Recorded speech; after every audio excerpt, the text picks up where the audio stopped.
Hey, welcome back to the Cy Goggle and Jack channel.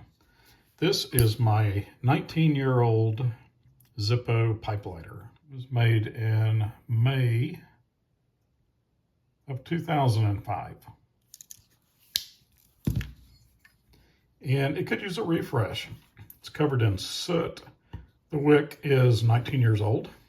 And it would probably go many more years, but this will be a good do-it-yourself project. So let's take some time and take it all apart, gut it out.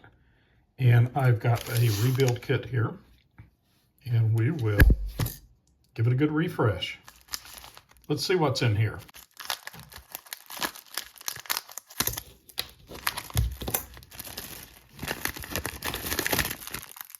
Looks like we've got a felt pad, a new wick, and some more of this wicking material, which is, I believe, rayon.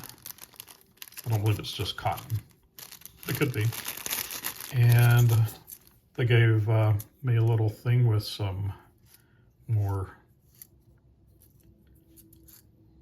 flints. We'll replace the flint. And I have some more wick in there too.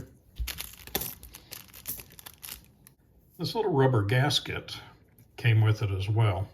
So I'm going to use this instead of this felt pad. And I think that may help with evaporation, or it may not. We'll find out. It may not even fit. We'll see. I think it will. Let's rip its guts out.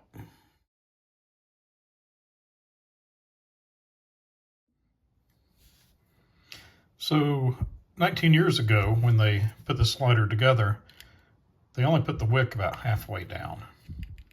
So when you get a new lighter, it's probably worth unpacking and repacking it. That's what I did with my newest lighter. Before I even put fuel in it, I took everything out and I routed the wick all the way to the bottom and put this wicking material on either side of the wick. So I didn't do that with this one 19 years ago. I didn't know to.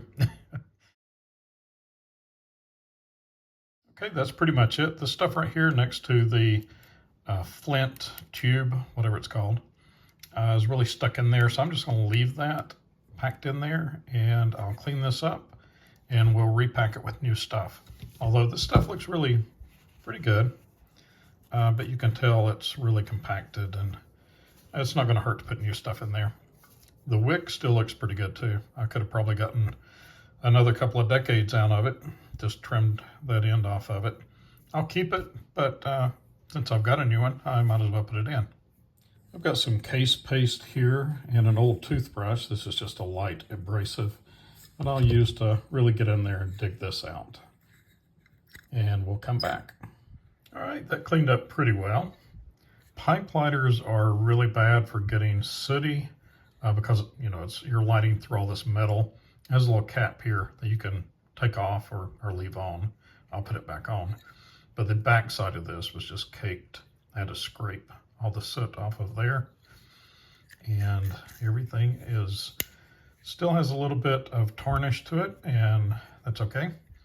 But I got most of that soot off. So let's repack it.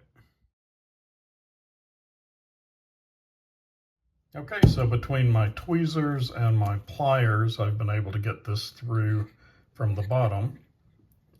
Tried from the top and just wasn't having any luck with it, and turned it around, tried it through the bottom, and there you go.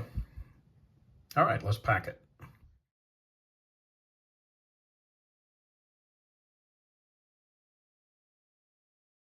Okay, on this project, I used my fish scaler quite a bit.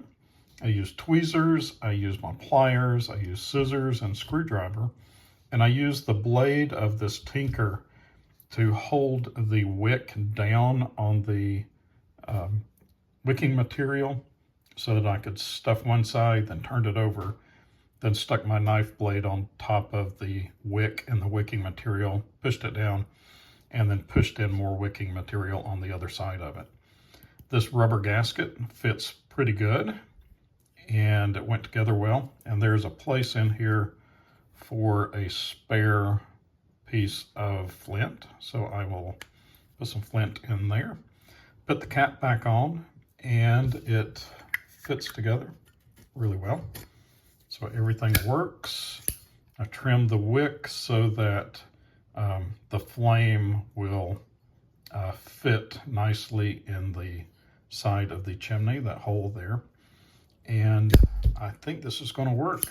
Let's fuel it up and give it a try. All right, the wick is at the bottom now, and it's got a big hole here for filling up. 1, 2, 3, 4, 5. I'll give it about 5-second squirt, and we'll wait a minute or two, let it soak in, and we'll do that a couple of times to fill it up.